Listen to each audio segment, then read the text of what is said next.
Dengarlah, hai umat Israel, aku hendak menyanyikan bagimu sebuah nyanyian duka.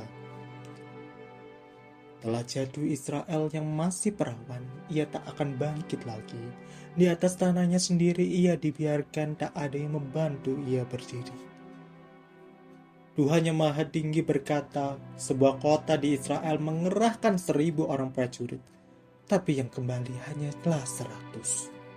Kota yang lain mengerahkan 100 orang, yang kembali hanyalah 10. Tuhan berkata kepada umat Israel, kembalilah kepadaku, maka kamu akan hidup. Jangan pergi ke Beersheba untuk berbakti. Jangan mencari aku di Betel, sebab Betel akan lenyap. Jangan juga pergi ke Gilgal, sebab penduduk kota itu akan diangkut ke pembuangan. Kembalilah kepada Tuhan, maka kamu akan hidup. Jika kamu tidak kembali kepadanya, ia akan datang seperti api yang menjalar dan membakar habis orang Israel. Di Betel, tak seorang pun dapat memadamkan api itu.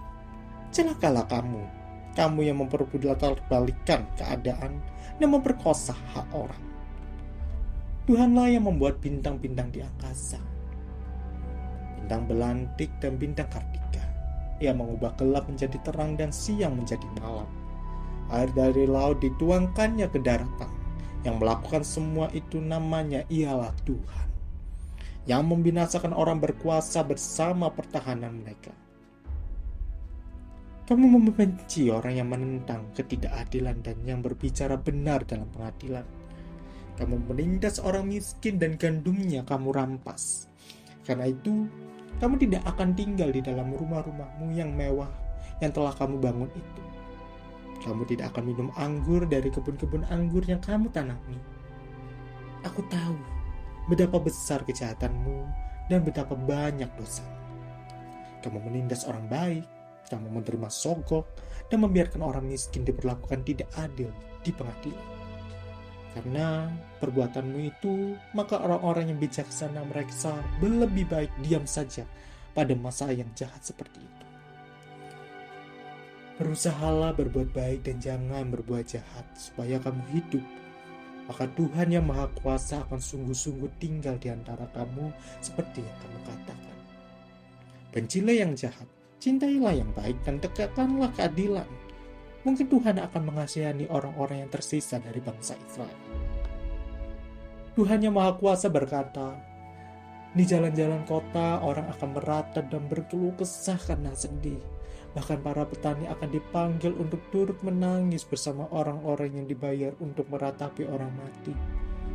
Di semua kebun anggur orang-orang akan meratap karena aku datang dan hukum kamu. Aku, Tuhan, telah berbicara. Sungguh, celakalah kamu yang merindukan hari Tuhan. Apa gunanya hari itu bagimu?